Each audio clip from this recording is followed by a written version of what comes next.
Baiklah, dengan semuanya. Assalamualaikum warahmatullahi wabarakatuh. Waalaikumsalam warahmatullahi wabarakatuh. Selamat sore, teman-teman semuanya. Alhamdulillah, baik Pak.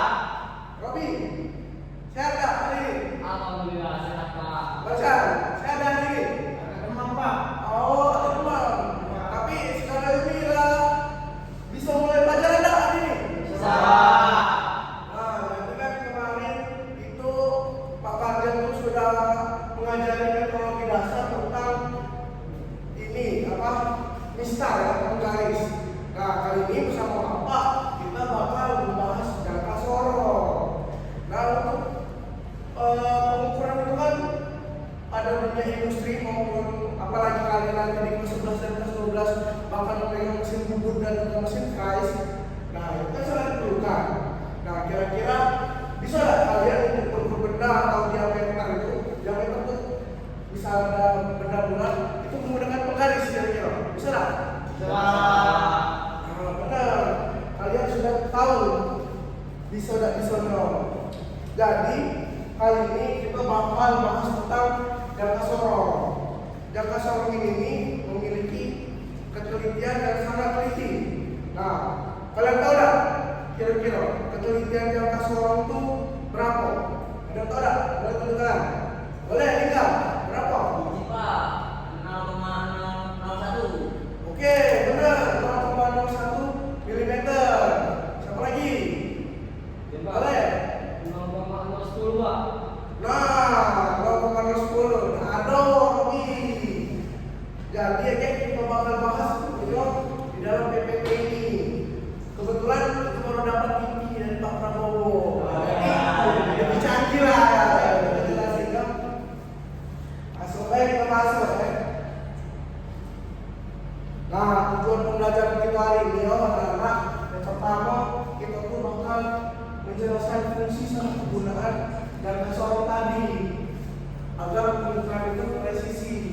Terus tuh kita itu harus bisa mengidentifikasi bagian-bagian yang ada di jangka sorong itu. Setelah itu kalian itu harus bisa melakukan pengukuran diameter luar, diameter dalam, kedalaman benda kerja dengan teknik yang benar.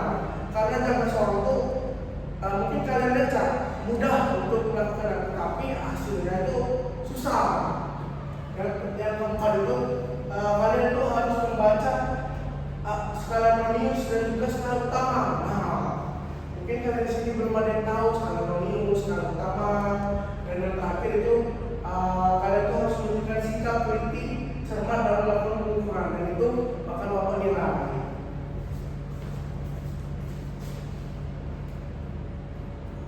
Nah, untuk pertama itu definisi jangka sorong. Jangka sorong itu adalah alat ukur presisi yang digunakan untuk mengukur dimensi benda dengan akurasi tinggi seperti diameter dalam, diameter luar, panjang, dan kedalaman lubang. Alat ini dapat mengukur benda yang terlalu kecil untuk diukur dengan penggaris. Makanya tadi tidak semua hal itu bisa diukur dengan penggaris, bisa menggunakan jangka sorong dan alat pengukuran lainnya. Dan sering digunakan oleh teknisi atau pekerja industri untuk memastikan ukuran komponen sesuai standar.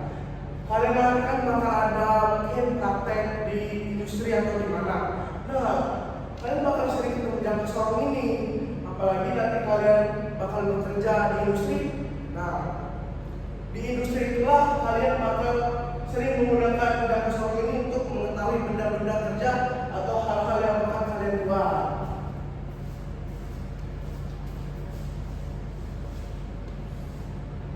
Nah, jangka sorong ini itu memiliki 3 jenis. Yang pertama itu vernier caliper, bahasa Inggrisnya tuh vernier caliper itu jangka sorong. Nah, jangka sorong manual. Ya, beginilah jangka sorong manual itu. Selanjutnya itu ada dial caliper atau jangka sorong dial. Kalau jangka sorong dial itu ada tulisannya.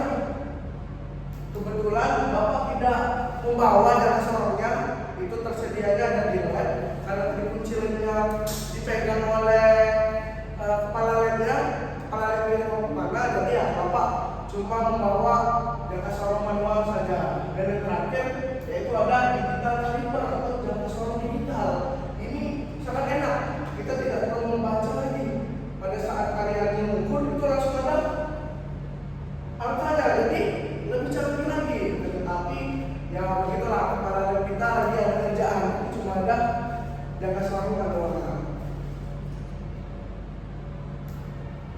Nah, sebelumnya kita bakal mengenal bagian jangka sorong dan kegunaannya. Boleh ya? Untuk kalian pegang dulu. Dan dianalisis untuk bagian-bagiannya. Coba kalian pegang nih bagian satu. Nah, itu adalah tanduk tetap dan geser. Satu ayat di sini tanduk tetap dan dari sini geser. Coba kalian lihat, bisa nggak yang satu ayat geser? Nggak bisa kan? Nah, itu namanya tetap. Yang di sini bisa kan geser? Nah, itu namanya geser. Terus yang kedua yaitu rahang tetap dan rahang geser. Seperti yang di atas tadi, yang di atas tanduk dan di bawah rahang. Coba kalian analisis, benar nggak? Bisa bergeser atau tidak? Nah, selanjutnya itu nomor 3 yaitu adalah baut pengikat. Nah, itu kan kalian masih bisa digerakin. Kan, coba kalian putar baut pengikatnya sampai nggak bisa digerakin. Nah, bisa kan? Tidak gerak, benar Matil? Nah, itu kegunaan dari baut pengikat. Dicedorkan lagi Matil. Terus ada 4 yaitu batang geser. Batang geser ini satu pakai dengan rahang geser karena dia akan ikut bergeser. Yang kelima ada skala Lonius. Ini skala Lonius. Bisa kalian lihat di jangka sorong bawah pernikahan. Itu yang paling bawah itu skala Lonius. Dan yang paling atas ini adalah skala utama. Nanti penjelasannya mungkin ada di PPT slide selanjutnya. Yang keenam itu ada batang kedalaman. Nah, untuk mengukur tinggi nanti itu kita menggunakan batang kedalaman. Coba dipandangkan ini Madir. Ada nggak batang kedalamannya? Nah, ya udah. Hati-hati karena itu tajam. Jangan kalian main-mainin. Terus yang terakhir itu ada mistar. Mistar itu yaitu skala utama atau garis yang sering kalian pakai dulu. Nah, ini kegunaannya. Tanduk itu untuk mengukur diameter dalam, mangkuk untuk mengukur diameter luar dan kebal, baut pengikat untuk mengunci rahang geser, batang geser itu untuk menggeser ke arah kiri dan kanan, skala Lonius itu untuk mengukur tingkat ketelitian, batang kedalaman itu untuk mengukur kedalaman dan ketinggian, dan bisa untuk membaca ukuran utama.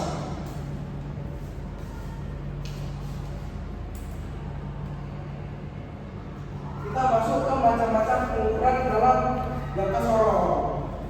Mana sini? Boleh. Jadi di sini Bapak ada benda kerja. Nah, benda kerja ini diibaratkan benda yang akan kita ukur di sini. Yang pertama itu adalah pengukuran untuk dimensi ukuran luar benda ukur. Nah, untuk langkah-langkahnya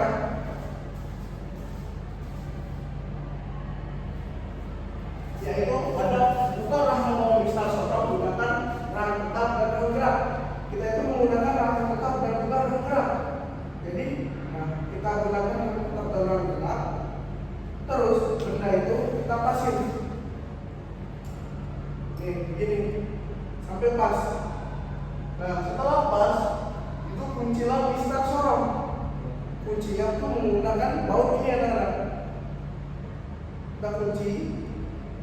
Nih, kan tidak bisa gerak lagi ya. Terus kita kunci. Nah, ini didapatlah. Ini tidak terkunci di mana? Ini agak susah ya. Kalau satu tekan gini kan. Nah, oke, sudah ya. Nah, ini tidak bisa gerak lagi. Setelah itu lakukan pembacaan, usahakan pembacaan tanpa melepas mistar sorong dari benda ukur. Kalau bisa jangan lepas kayak gini, kita menyatu. Tapi ya, Bapak sudah, Bapak lepas ya. Jadi kita pembacaan itu untuk mengukur menggunakan rahang tetap dan juga rahang geser. Oke, next ya. Nah, di sini untuk mengukur dimensi dalam menggunakan rahang.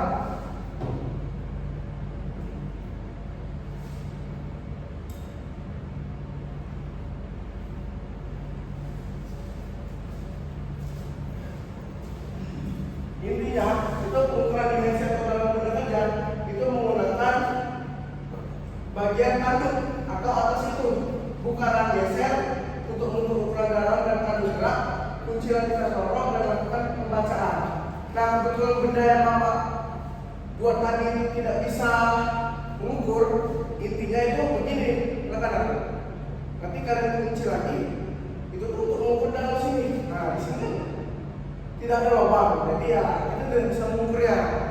Mungkin nanti di industri kan bakal ketemu seperti mur dan lain-lain, itu kan ada lubangnya kan. Terus ini yang terakhir itu ada pengukuran ketinggian dan kedalaman benda kerja, yaitu menggunakan alat yang panjang tadi atau ekornya. Cara mengangkatnya ya begini, kita ambil benda kerja itu kita ukur seperti ini. Kita letakkan ini lumayan sulit ya, karena seperti tidak ya. Intinya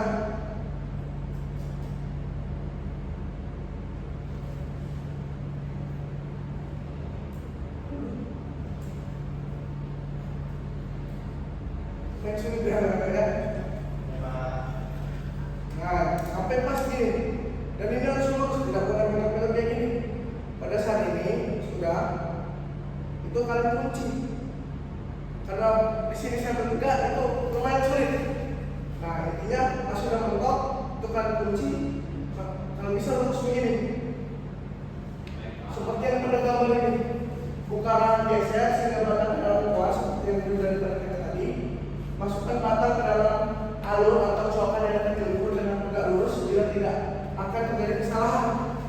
Kalau kalian mengukurnya begini belok, itu akan terjadi kesalahan pengukuran. Makanya harus lurus begini. Setelah itu kunciran bisa sorong dan melakukan pembacaan. Nah, ini hal yang harus diperhatikan pada saat kalian mengukur. Untuk pengukuran yang kedua, itu mengukurnya harus begini. Anak-anak sekalian, tidak boleh berbelok begini. Ini benar, ini salah. Kalau kalian belok begini, itu pengukurannya akan salah. Kalau kalian begini, pengukuran itu sangat benar. Untuk diameter luar, itu harus pas, harus tegak lurus. Jangan mencung-mencung begini. Kalau mencung-mencung begini, pengukurannya salah. Nah, ini untuk detail. Perbedaan ini sama ini. Ini detail A. Detail yang salah ya. Ini kan benar, lurus. Sedangkan ini ada sedikit ruang. Tidak ada pengukuran kedalaman. Seperti yang Bapak jelaskan tadi. Kalau mencung begini, ini pengukurannya sudah salah. Berbeda kalau pengukurannya lurus begini. Oke, kira-kira ada pertanyaan enggak untuk pengukuran luar, dalam, dan juga pengukuran kedalaman? Bagaimana? Kalau ada pertanyaan, boleh tidak? Silakan. Pak, di sini kan Bapak sudah mengajarkan tentang pengukuran. Jadi sebelum mengukur itu apakah ada cara mengkalibrasinya, Pak? Oh, oke, benar. Pertanyaan Ika sangat bagus. Seperti kita tahu dengan misal, apabila kita ingin mengukurnya kan kita mulai dari angka 0. Nah, kalau untuk di sini itu sama. Kita memulai dari angka 0. Jangan kalau kalian itu, nah ini ujung sini itu tidak ketemu angka 0. Kita tempelkan sampai ini lurus Allah. Ini sudah kalibrasi. Jangan kalian kunci. Karena ya untuk kalibrasi tidak perlu dikunci. Kalau emang nanti tidak bisa unsur dimensi tidak bisa kenal, nanti ada kesalahan dari jangka sorongnya atau bisa dibilang rusak enggak. Nanti biar teknis dari lab yang akan memperbaikinya. Oke, Lingga, paham? Paham, Pak. Terima kasih, Pak. Ada lagi anak-anak sekalian? Boleh, Robi? Kan tadi ada sudah banyak jangka sorong dan di jangka tersebut kemana kira-kira jangka sorong yang paling bagus untuk digunakan? Kalau yang paling bagus digunakan ya digital kaliper, karena kita itu apabila lakukan pengukuran itu langsung ada makanya kita tidak perlu baca skala premium atau skala gamanya. Tapi kalau banyak di industri atau nanti kalian terjun ke kalian ketika kalian itu menggunakan varian kaliper biasa atau manual ini, karena kebanyakan hal itu yang pikiran kalian nanti tidak terlatih. Oke, ada lagi kita langsung lanjut. Oh, oke, takdir. Bagaimana apa takdir?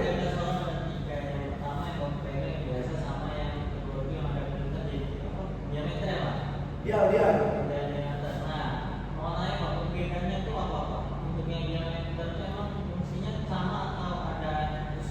Kalau fungsinya itu sama-sama mengukur, namanya saja jangka sorong. Perbedaannya itu dalam pengukurannya.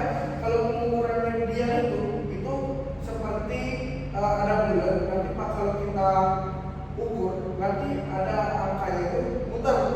Itu kalau dia jarumnya. Kalau ini kita membaca dari sini. Kalau dia itu membacanya dari bulatan yang ada di jangka sorong di dia itu. Gimana Pak Tir? Oke, habis kita lanjut ya. Nah, ini untuk macam-macam penelitian pada jangka sorong. Tadi sudah dijelaskan atau sudah dijawab oleh Linda. Ada yang 0,01, terus ada yang 0,10 tadi kan. Nah, ini ada penelitian yang pertama itu jangka sorong dan penelitian 0,1 mm. Bukan 0,01, tadi ada kesalahan sedikit ya. Dan juga perbedaan penggaris sama juga jangka sorong. Kalau penggaris itu penelitiannya 1 mm, kalau ini 0,1 mm. Nah, untuk mengetahuinya itu bisa kalian pepetkan. Nih, begini. Kalau isinya itu ada 10 strip, itu makanya penelitiannya 0,1 mm. Nah, untuk melihatnya itu bisa begini kalau menggunakan rumus. Kalau untuk mudahnya, kalau kalian 10 strip seperti 0, 10, 5, 10 berarti penelitiannya 0,1 mm. Selanjutnya itu ada penelitian 0,25 mm. Berbeda. Ini ada 20 strip. Kalau 10 strip itu 0,1, kalau ini 0,05. 20 strip, ini 0, ini 0,5, ini 1, 1,5, 2, 2,5, 3, sampai seterusnya. Ini untuk skala minus dan ini untuk skala utama. Terus skala utama di atas dan skala minus itu di bawah.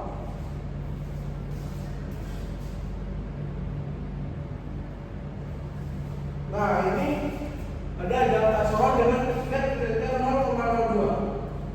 Nah, untuk penelitian 0,02 itu mempunyai 50 strip. Anak-anak sekalian, 0, 2, 4, 6, 8, 10, 12 sampai seterusnya. Kalau 50 strip itu berarti 0,02. Kalau 20 strip itu 0,05. Kalau yang 10 strip itu 0,1 mm. Jadi untuk penelitian itu ada 3 anak-anak. Dan ini untuk rumus bila ingin menguji apakah penelitian jangka sorong itu benar atau tidak. Kira-kira untuk anak-anak sekalian, ada yang ingin tanyakan untuk penelitian? Bagaimana Bu Robi yang tak paham tadi? Pak, Oke, untuk teman-teman lain belajar, apakah sudah paham? Baiklah, yang lain? Cukup Pak. Oke, kita langsung lanjut ya.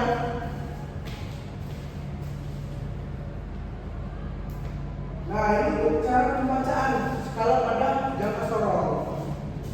Nah, untuk cara pembacaannya, yang pertama lihat skala utama, perhatikan angka terakhir sebelum 0 pada skala Lonius.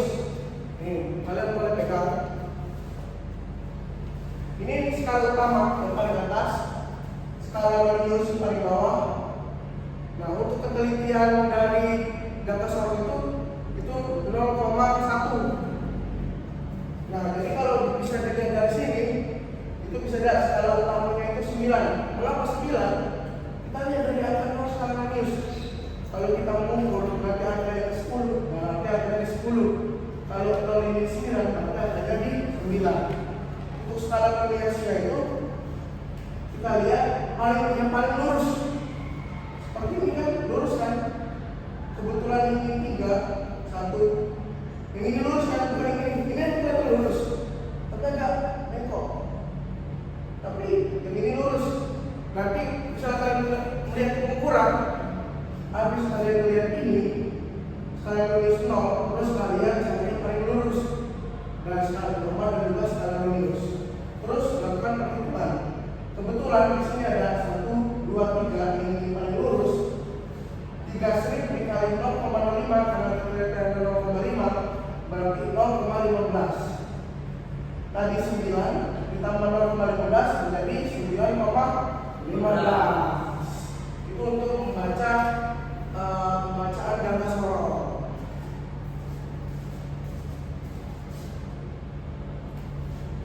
Oke, ini untuk yang sama seperti ganda sorong yang ke bawah tadi. Contoh pembacaan ganda sorong 0,1 mm. Pada skala utama 17 mm. Nah, misalnya berdasarkan itu 17,4. Ini 5, 6, 7. Walaupun ini 6, 14. Kalau sudah lewat 12 berarti kita langsung masukin ke 17. Dan skala minus 0,4, maka hasil pengukuran jangka sorongnya 17,4 mm ditambah 0,4 mm. Jadi di sini 17, yang lurusnya 0,4. Kenapa 0,4? Yang kalian kalau lurus 4, bukan yang 5 atau 6. Jadi kita baca dulu angka ini menunjuk angka mana yang 17. Terus kita baca skala minus. Angka yang ini ditambah hasil dari skala minus, jadilah hasil pengukurannya. Nah, seperti yang ini juga, ini ada di 1,9. Ini saya buat, berarti ini di 9. Ini untuk kriteria 0, ini bukan 0,1 ini kriteria. 0,1 ini. Salah. Benar. Ya, intinya hasilnya 1,96 cm. Jadi Bapak bakal menyuruh kalian.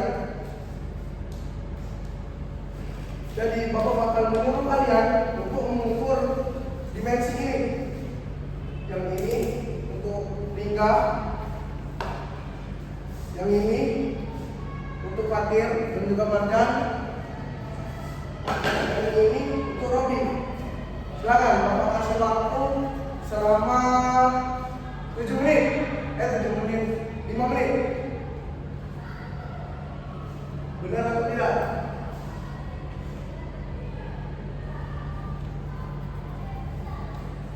Lihat yang dulu untuk berdaya.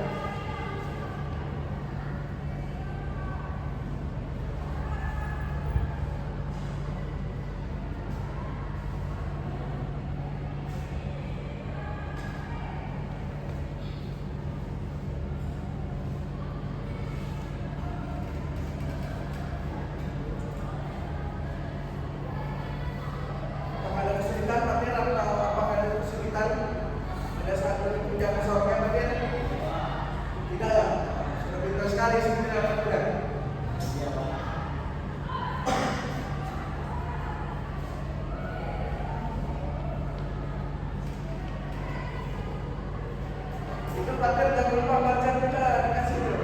Begitu dia sudah melihat dia, sebetulnya sudah bagaimana untuk mengikuti.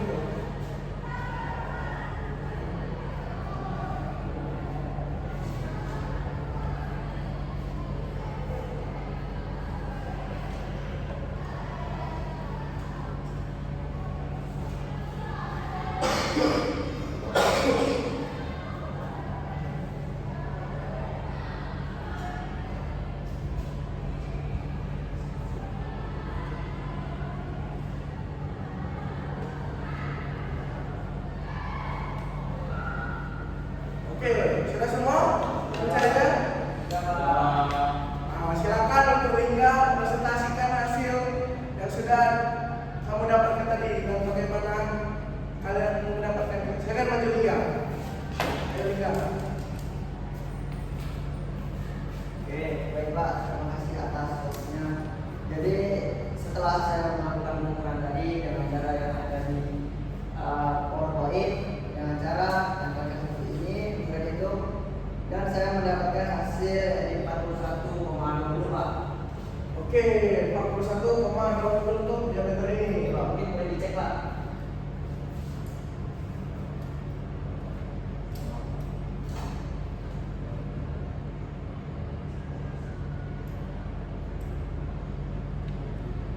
Benar.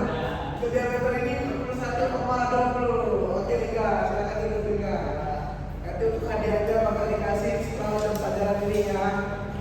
Selanjutnya untuk Marjani, silakan maju Marjani. Untuk presentasikan hasil bicaranya. Pak, sini saya mengukur diameter yang besar ini. Pertama itu buka dulu terus dikunci. Sini ukurannya 40,62. 40,92. Oke, benar untuk Marjani. Dia juga memberitahu langkah-langkahnya juga. Oke, silakan duduk ya untuk Marjani. Untuk partnernya juga Robi, apakah kalian paham untuk bentuknya? Paham. Untuk Robi tadi mendapatkan kasih berapa? Jadi Pak, untuk diameter dari bawah ini itu dapat 20 mm. Oke, kalau untuk Fatir tadi berapa? Sebenarnya itu pas 20 cm. Oke, bukan sentimeter Fatir, milimeter ya. Ya, diperhatikan lagi Fatir. Nah, itu untuk contoh pembacaan jangka sorong, anak-anak sekalian. Kita lanjut untuk perawatan jangka sorongnya. Untuk perawatan jangka sorong, yaitu ketika kalian sudah memakainya, itu jangan lupa dirawat. Yang pertama, kita kasih kain untuk menghilangkan debu dan juga kotoran. Apalagi kan itu yang digunakan kan, kita bersihkan untuk mencegah dari korosi juga. Karena korosi itu kan mengganggu estetika dan juga bisa membuat macet dan bisa membuat rusak lah. Setelah itu, setelah dalam pembersihan itu langsung ada tempat penyimpanan. Untuk tempat penyimpanan itu simpanlah di tempat aman, simpan jangan sorong di dalam tempatnya atau tempat khusus. Seperti yang tadi kan ada foto biru tadi, hindari suhu ekstrim, jauhkan dari tempat yang sangat lembab karena itu bisa terjadinya korosi. Terus pisahkan dari arah lain. Kalau bisa jangka sorong ini jangan sampai untuk menumpuk dengan arah lain. Yang ketiga itu pemeriksaan dan perawatan berkala. Periksa kondisi secara teratur, periksa kalibrasi, dan juga periksa titik nol. Seperti yang sudah dilihat tadi, itu kalau ada kesalahan berarti jangka sorongnya sudah rusak. Nah juga lakukan juga apabila sudah rusak berarti harus ada pelumasan. Pelumasan itu diberi oli. Baik, pada pembahasan kita pada hari ini kita itu membahas tentang jangka sorong, cara menggunakan jangka sorong, membaca hasil pengukuran dan perawatan jangka sorong. Benar nggak, rekan-rekan sekalian? Nah, kira-kira apakah ada pertanyaan lagi dari kalian atau cukup? Oke, jadi inilah untuk pembahasan kita pada hari ini yaitu tentang jangka sorong. Dan juga nanti selanjutnya kita bakal membahas tentang micrometer screw. Nanti bakal dibahas oleh mungkin Bapak atau guru yang lain. Jadi selamat istirahat untuk anak-anak sekalian. Nanti malam Bapak bakal memberi kuis. Kuis itu untuk menguji pengetahuan kalian tentang jangka sorong ini. Jangan lupa diisi, dan kalau tidak diisi nanti kalian tidak bisa mendapatkan nilai pretest. Jawab tidak, jangan lupa diisi ya. Jangan lupa direpet ya. Oke, baiklah anak-anak sekalian, mungkin sampai sini saja pengajaran kita pada